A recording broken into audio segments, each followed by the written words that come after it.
श्री कृष्ण चैतन्य प्रभु नित्यानंद श्री अद्वैत शिवासादि गौरभक्तवृंद। हरे कृष्णा कृष्णा कृष्णा हरे हरे, हरे राम राम राम हरे हरे।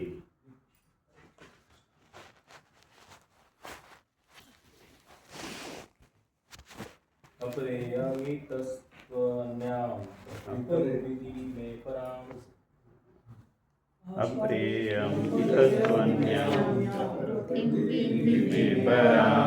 जीवभूता महाबाहो येदं धार्यते जगत्। जीवभूता महाबाहो येदं धार्यते जगत्।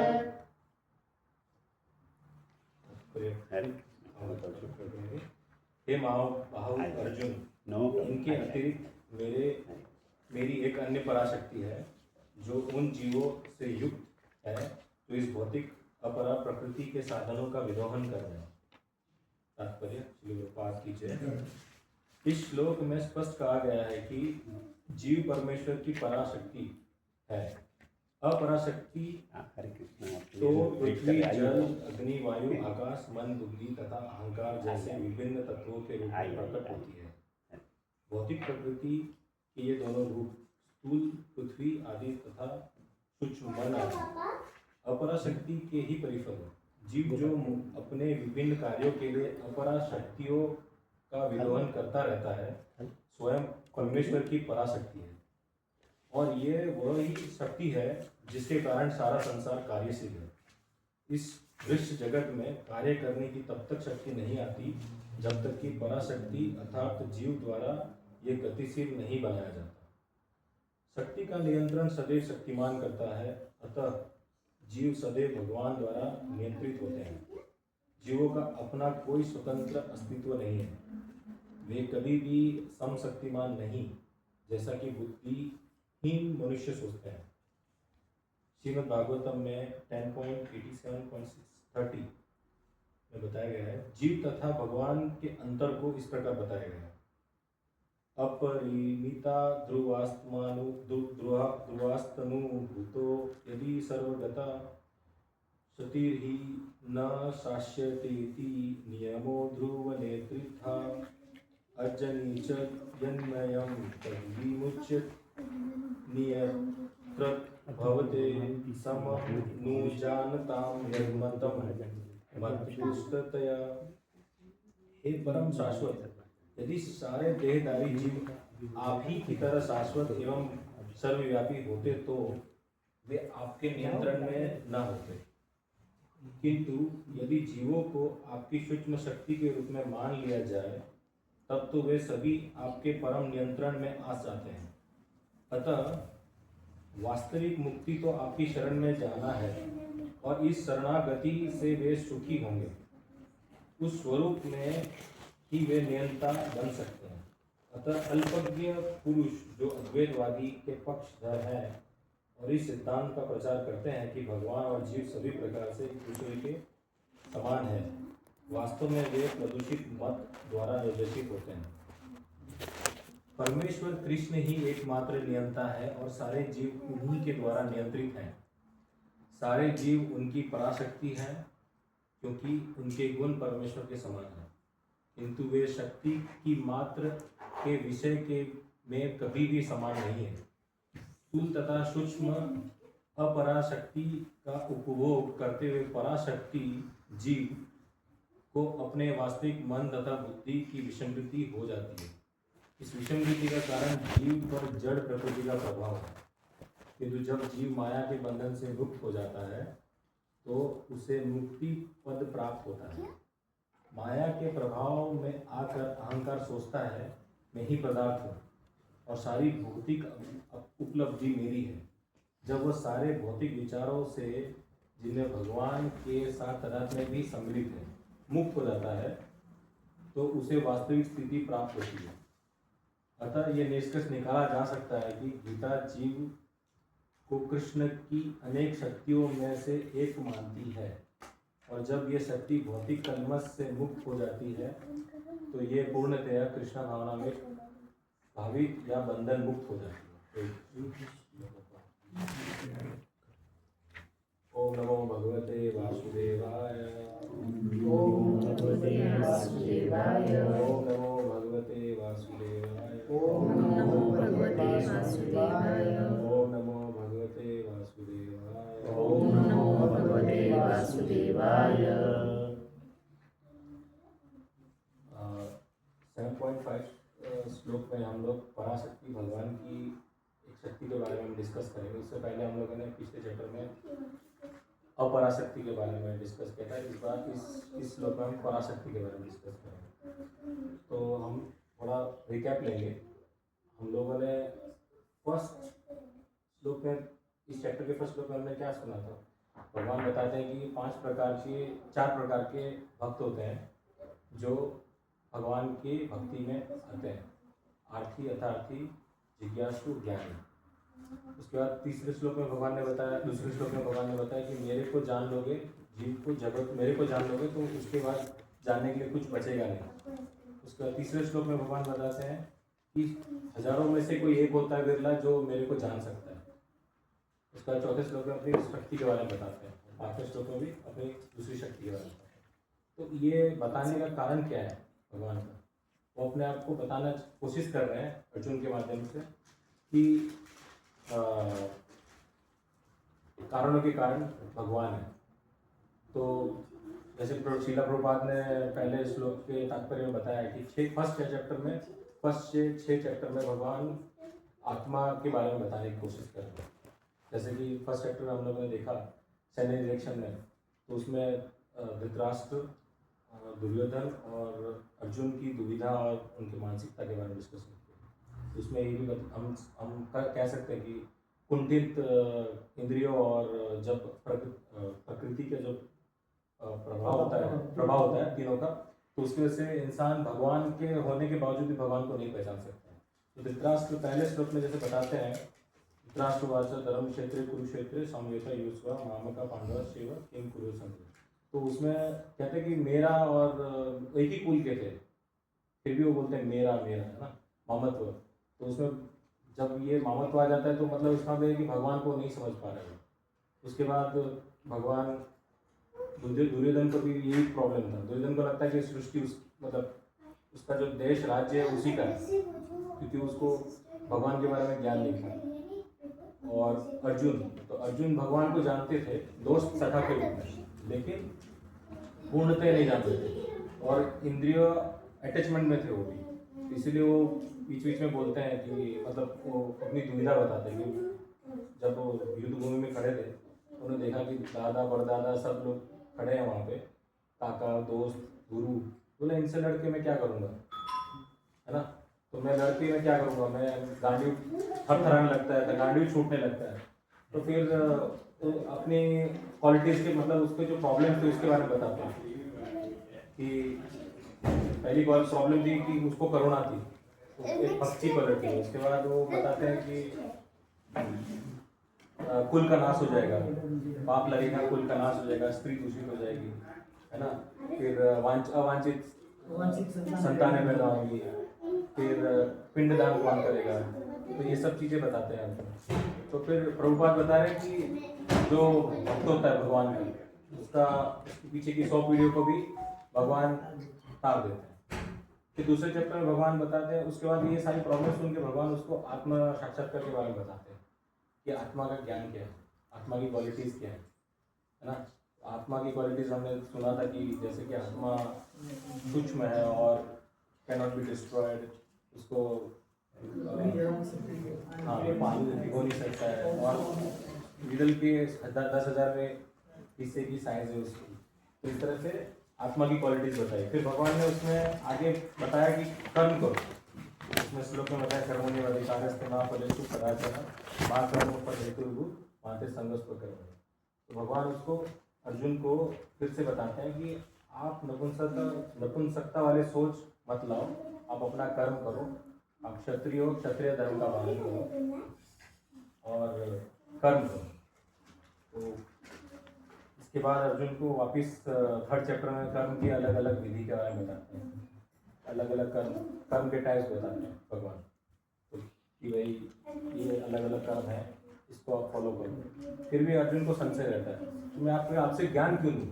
तो फिर चौथे चैप्टर में भगवान बताते हैं कि ज्ञान योग जिसे बोलते हैं। तो उसमें बताते हैं कि मैं गुरु परंपरा से आप ज्ञान लो, गुरु की क्वालिटीज़ बताते हैं।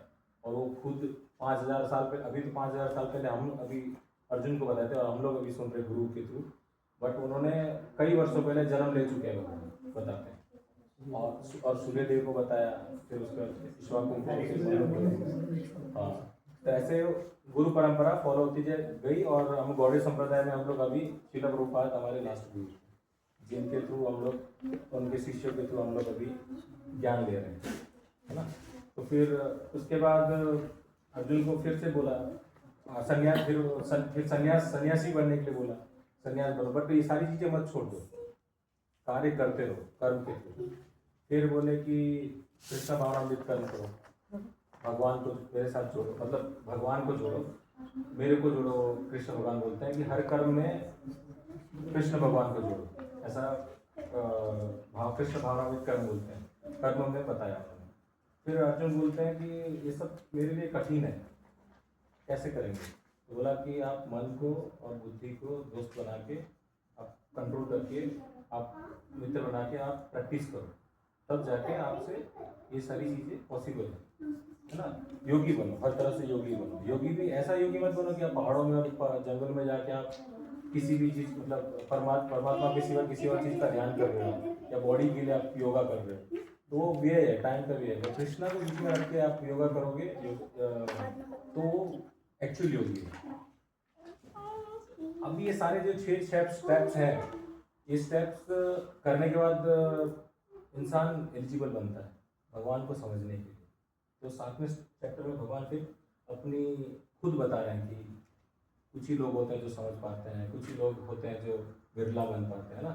और फिर बाद में अपने आप का विस्तार बताते हैं कि भाई इस तरह से मेरी शक्तियाँ हैं, मैं इस तरह से मैंने यूनिवर्स को एक्सपांड किया है और मेरी शक्तियाँ हैं। फिर जीव क्या है, जीव का पोजीशन क्या है ना, प्रकृति जीव का पोजीशन। और अभी जो स्पेशल गेस्ट आए हैं, जो प्रभु आए हैं, अक्षय प्रभु, वो भी इसी टॉपिक पे अभी लास्ट वीक पे उन्होंने क्लास किया था, लिबरेशन, कैसे आत्मा को लिबरेट होना है, प्रोसेस।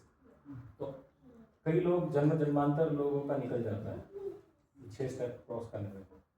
तो अभी आधे लोग तो कर्म योग में लगे हुए हैं, जैसे हम लोग देखते हैं जो हिंदू हैं, लेकिन वो लोग को ज्ञान नहीं है कृष्णा के बारे में, वो कर्म योग करें। जितने नॉन मुस्लिम नॉन हिंदूज हैं, वो लोग भी वही प्रोसेस में लगे हुए हैं। कई लोगों के जन्म निकल जाते हैं, लेकिन हमारे लिए अच्छी बात है कि हम लोग एटलीस्ट गुरु के थ्रू, और हमारी किस्मत अच्छी है, इस प्रोसेस को अभी समझ पा रहे हैं और कर पा रहे हैं। तो जैसे कि हमने 4th चैप्टर में, जब भगवान ने अपने 7th चैप्टर में 4th श्लोक में जैसे भगवान ने अपनी शक्ति बारे बताया था, तो उनकी पहली शक्ति जो है अपरा प्रकृति, जो उनका एक्सपांसन कैसे हुआ उसके बारे में बताया। तो उसमें बताया, श्रील प्रभुपाद ने लिखा है, और चैतन्य चरितामृत आदि लीला चैप्टर 5 में भी बताया गया है, बहुत डिटेल में है।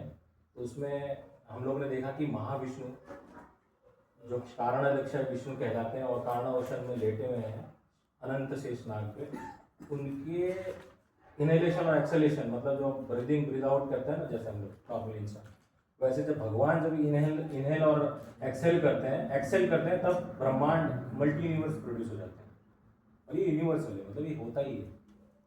और जब मल्टी यूनिवर्स प्रोड्यूस होते हैं तो उसमें से एक ब्रह्मांड के अंदर, जैसे ये ब्रह्मांड अनेक ब्रह्मांड बन गए, उसमें से एक ब्रह्मांड में गर्भोदक्षा विष्णु विराजमान होते हैं। और उनकी नाभि से, जैसे मदर और चाइल्ड का एक कनेक्शन होता है ना वॉर्म में, अम्बिलिकल कॉर्ड के, वैसे ही एक कमल डंडी निकलती है और उसमें ब्रह्मा जी विराजमान।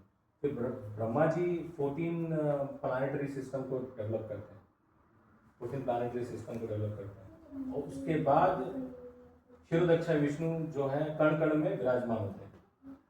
ये एक्सपांशन उन्होंने बताया था। लेकिन उससे पहले हमारे पास पूरी लीनियज है जिससे हमको समझ में आता है कि भाई महाविष्णु कहाँ से आए, है ना।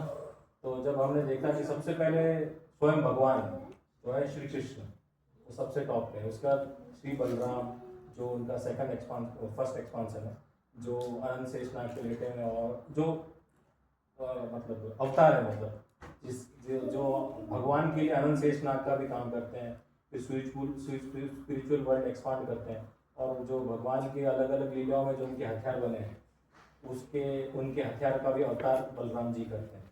उसके बाद जब फर्स्ट चतुर्व्यूह फिर वो उसमें से एक्सपांड होते हैं, जिसमें वो मथुरा द्वारका में वो हेल्प करते हैं ये चारों चतुर्व्यूह। उसके बाद महाशंकर्षण आते हैं, उसका लॉर्ड नारायण क्या करते हैं, इन सेकंड चतुर्व्यूह के थ्रू उनके जो स्पिरिचुअल वर्ल्ड है, जैसे हम लोग जिस वर्ल्ड में अभी रह रहे हैं, तो ब्रह्म ज्योति के ऊपर स्पिरिचुअल वर्ल्ड है, वो बीच में कैलाश है, फिर उसके बाद वैकुंठ है, उसके बाद गोलोक है।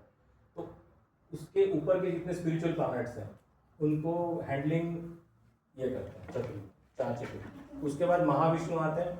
महाविष्णु ब्रह्म अपना प्रोसेस है उनका, जब वो ब्रीथ इन ब्रीथ आउट करते तो वर्ल्ड्स क्रिएट होते हैं।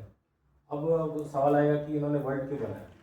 तो जैसे लास्ट क्लास में प्रभु जी ने बोला था कि इच्छा जगत, इच्छा जीव, हम लोग एज ए सोल, हम सुपर सोल के साथ कनेक्टेड थे, है ना, गोलोक में श्री कृष्ण के पास।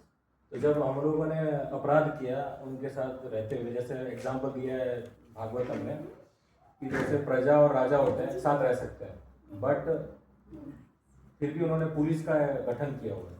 उनको मालूम है कहीं कुछ क्राइम होगा तो पुलिस हैंडल करेगी, है ना, पनिशमेंट दे देगी। तो वैसे ही भगवान ने भी जब हम लोग उनके साथ थे, सच्चिदानंद रूप में थे, बट हमने कुछ क्राइम किया, हम लोगों ने इच्छा जगत की व्यक्त की, तो फिर भगवान ने बोला ठीक है, अब तुमको हम तुम्हारे कर्मों के हिसाब से अलग अलग प्लैनेट पे सेटल करते हैं, तुम भोगो या फिर पनिशमेंट लो और फिर वापस आने की कोशिश करो, है ना। तो इसके लिए फिर भगवान ने ये वर्ल्ड बनाया, और वर्ल्ड के अंदर हम लोग ने देखा कि अभी क्षीरोदक्षा विष्णु परमात्मा के रूप में विराजमान है सबके। अभी ऊपर वाले जो दो विष्णु भगवान हैं उनको हम लोग सिर्फ समझ सकते हैं, मतलब फील नहीं कर सकते। ये परमात्मा को हम फील कर सकते हैं। कैसे कर सकते हैं, तो ये परमीटर और सस्टेनर बोला जाता है। जैसे हम लोग कहते हैं ना कि हम जो भी इच्छा करते हैं या जो भी कुछ फील करते हैं हमको मिल जाता है, तो कैसे मिलता है, ये परमीटर है। हम किसी भी भौतिकता के लिए भी रिक्वायरमेंट प्रोड्यूस करो या फिर आध्यात्मिकता के लिए प्रोड्यूस करो, ये क्षीरोदक्षा विष्णु है जो परमात्मा के रूप में आगे ऊपर हायरार्की में बात करते हैं और फिर ये परमिट करते हैं और हमको सारा चीज़ अवेलेबल होता है प्रकृति के थ्रू। हमारे आजू बाजू ऐसी प्रकृति, ऐसा सिचुएशन क्रिएट हो जाता है कि हमको सारी चीज़ें मिल जाती हैं। जैसे गोपाल प्रभु ने एक बोला था, एग्जाम्पल दिया था कि एक मंदिर में गए और उन्होंने मन ही मन बोला कि मेरा यही लाइफ है और मेरे को मंदिर में करना है। तो प्रकृति ने सिचुएशन क्रिएट किया और आज कहीं ना कहीं आके भगवान के पास आ गए। मेरे भी एक इच्छा थी कि मैं भगवत गीता को सुनूं पढ़ूं, तो ऑटोमेटिकली ऐसा सिचुएशन बनता गया, मैं बहन में आ गया, फिर मैं प्रभु मिले, है ना, सीक्वेंस बन। तो ये परमात्मा की ये प्रोसेस है, मतलब ये परमात्मा ही है जो हमको लेकिन अज्ञानी और जो अल्पज्ञ लोग हैं और जो निराकारवादी है वो लोग ये नहीं समझ सकते। उनको उनका एक ही टारगेट रहता है ब्रह्म ज्योति तक पहुँचना, जो भगवान की कांति है। जैसे भागवत में बताया, भगवान की बॉडी में से ही निकल रहा है, एक ऊर्जा निकल रही है जो ब्रह्म ज्योति कहलाती है, जो डिवाइड करती है मटेरियल वर्ल्ड को और स्पिरिचुअल वर्ल्ड को। तो लोगों का टारगेट यही है, जो निराकारवादी है, जो स्पिरिचुअल फिलोसोफर्स हैं, उनको ये लगता है कि वहीं तक हमारा पहुंचने का टारगेट है। नहीं, हमारा मेन टारगेट है गोलोक तक जाना, सबसे टॉप पे गोलोक तक जाना, ये हमारा टारगेट है।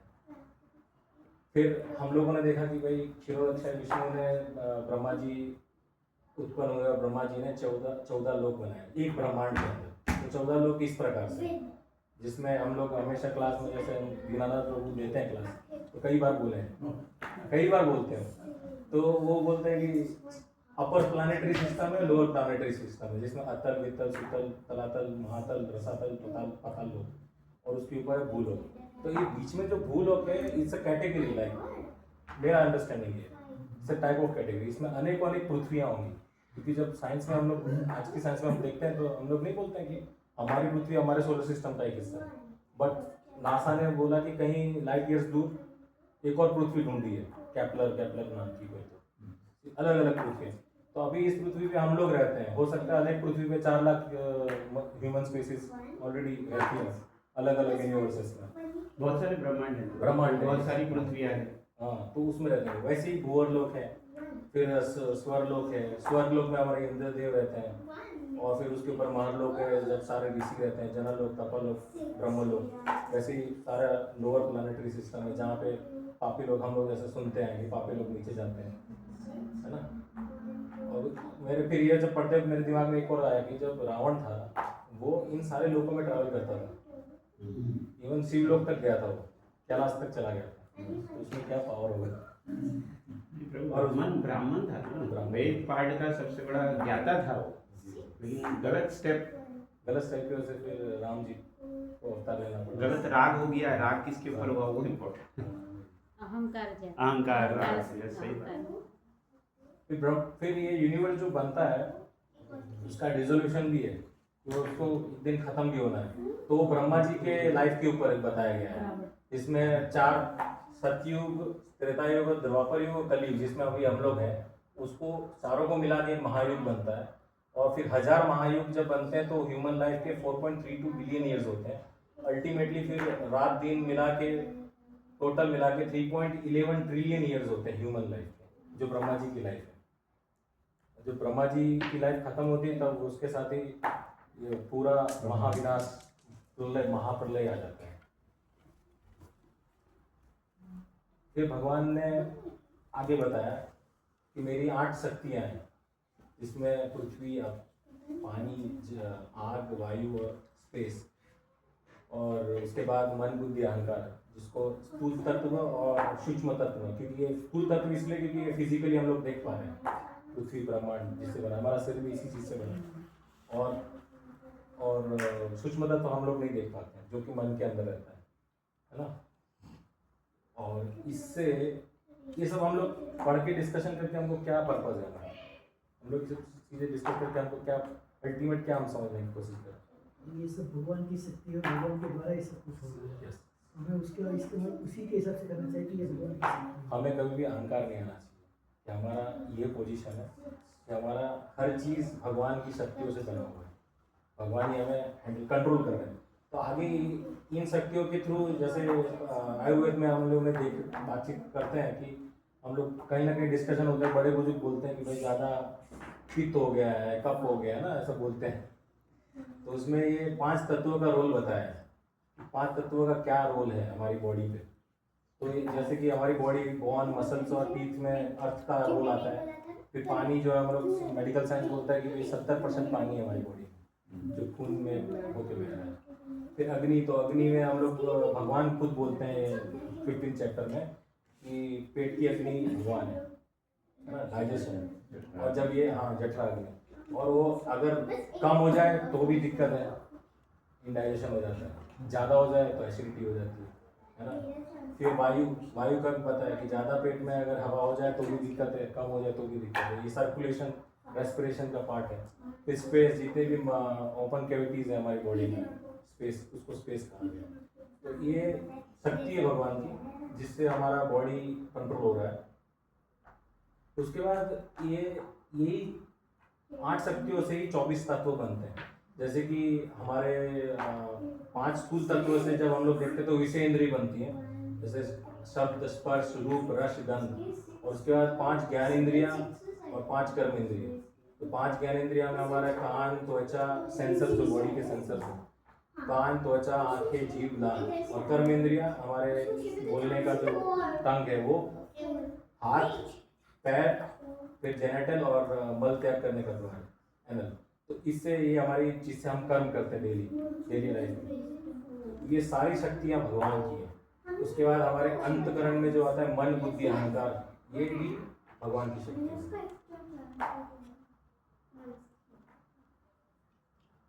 7.5 में हम लोग देखते हैं कि भाई शीला प्रभुपाद ने बताया कि जब जीव ग्रॉस बॉडी में आता है, जो तत्व है उसके कांटेक्ट में आता है तो उसकी सृष्टि क्रिया में आ जाती है। तो उसमें एग्जांपल दिया गया है कि जैसे कि कार होती है लेकिन ड्राइवर अलग से बैठता है, लैपटॉप है तो लैपटॉप को चलाने के ऑपरेटर चाहिए। वैसे ही जब आत्मा ग्रॉस बॉडी के कांटेक्ट में आती है तभी ये बॉडी चलता है ना। जब आत्मा नहीं रहती तो क्या होता है, बॉडी खत्म हो जाता है, बॉडी नहीं चल सकता। वैसे ही शीला प्रभुपाद ने आगे बताया है, जैसे कि इससे हम लोग समझने की कोशिश करते हैं। जीव होता है तो जीव जब स्थूल तत्व मतलब हमारा फिजिक जो ग्रॉस बॉडी है, जैसे कि पृथ्वी, जल, वायु, अग्नि और आकाश, इसके कांटेक्ट में आता है और सूक्ष्म तत्व में आता है तो ये पूरा एक हमारा बॉडी सक्रिय हो जाता है। लेकिन जब हमारे पास ज्ञान नहीं होता है, भक्ति नहीं होती है, तो हम लोग बंधन में घिरे रहते हैं।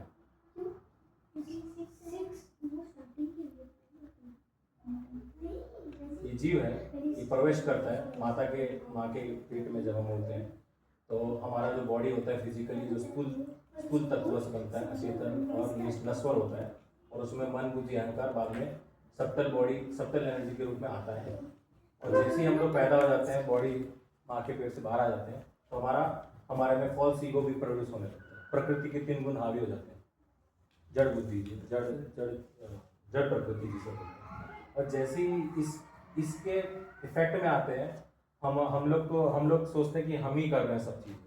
अभी जैसे कि अभी बीच में एक चल रहा है जो इंडिया में, उसमें मैंने कुछ लोगों को देखा, बोलते हैं भगवान राम को गाली दे रहे हैं, भगवान कुछ भी बोल रहे हैं। तो वो वही कैटेगरी में आते हैं, निराकारवादी, अल्पज्ञ, है ना।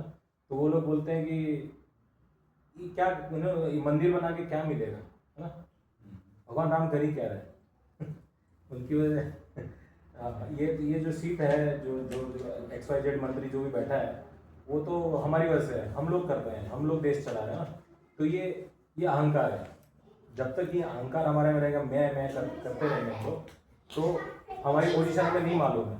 जैसे फ्राइडे को क्लास में एग्जाम्पल दे रहे थे प्रभु कि हमारी पोजीशन हमें नहीं मालूम। उसमें शीला प्रभुपाद का एग्जाम्पल दिया, हनुमान जी का एग्जाम्पल दिया। वो लोग कितने पावरफुल थे, हनुमान जी कितने पावरफुल थे, लेकिन उन्होंने कभी भी ये नहीं बोला कि मैं भगवान हूँ, मैं सब चीज़ कर रहा हूँ। उन्होंने हमेशा भगवान राम को आगे किया और उनको लेके चले। और शीला प्रभुपाद 79 ईयर्स ओल्ड थे, उन्होंने भी आज देखो कितना बड़ा मंदिर खड़े कर दिए और क्या क्या किया। लेकिन वो एक रूल पे चले गए कि मेरे पास भगवान की शक्ति है और भगवान का नाम मुझे प्रचार करना है। इसी भक्ति वेदांत सरस्वती ठाकुर जो उनके गुरु हैं, उनके दास हैं, ये सोच के चले। हम भी भगवान के दास हैं और हमें यही सोच के करना है। जैसे कभी कभी हम लोग कहते हैं ना, सेवा कर रहे हैं भगवान की मंदिर में, तो हमको लगता है कि हाँ कोई देखेगा, कोई हमको एक्नोलेज करेगा, तो हम लोग मोड ऑफ पैशन में चले जाते हैं। लेकिन हमेशा हमें ये सोचना है कि हम भगवान के लिए सेवा कर रहे हैं, भगवान हमें हमारे पर कृपा करें, ऐसी शक्ति दे कि हम ऐसी सेवा निरंतर करते रहें और हमें इस अहंकार से मुक्त करें। इससे हमारा अहंकार खत्म होगा। और भक्ति तो अभी हम लोग 6 चैप्टर में हम लोग आगे देख चुके हैं कि भक्ति तक कैसे पता जाता है ना। तो पहले आत्मा साक्षात्कार ज्ञान लेना है, उसके बाद निष्काम कर्म करना है, उसके बाद फिर से भगवान गुरु परंपरा से ज्ञान लेना है, सन्यासी वाला रोल प्ले करना है, फिर कृष्ण को हर कर्म में जोड़ना है ना। कुछ भी चीज़ करना तो कृष्णा की कृपा से ये सोच के चलना। उसके बाद माइंड को, बुद्धि को करके एक जगह से ध्यान लगा के हमें योगी क्रिया करना है ना। तो और भगवान अर्जुन उस समय भी संशय करते हैं कि अगर हम लोग गिर गए भक्ति करते तो क्या होगा। तो भगवान उधर में भी जवाब देते हैं कि अच्छाई का कभी नाश नहीं होता, कि प्रकृति होल्ड करती है, मेमोरी की तरह होल्ड करती है। तो जैसा आप करोगे वैसा आपको मिलेगा, उसका कोई उसके लिए टेंशन लेना ही नहीं है कि हम भगवान के बबल में बैठे हो ना, तो वो तो मिलना ही मिलना है। तो आप अच्छा करते रहो, अच्छा कर्म करो, अच्छा मिलता रहेगा। तो फिर जब ये ज्ञान हो जाता है तो हम भगवान खुद बता देंगे भाई मैं क्या हूँ, है ना। मेरा विस्तार समझो। जब आप ये चीजें समझ लोगे, जीव जगत और जगदीश समझ लोगे, तो फिर कुछ समझने के लिए बचेगा ही नहीं। तो ये उससे फिर हम लोग क्या हो जाएंगे, अहंकार से मुक्त हो जाएंगे, और अहंकार से जब मुक्त हो जाएंगे तो फिर लिबरेशन मिल सकता है। हरे कृष्ण।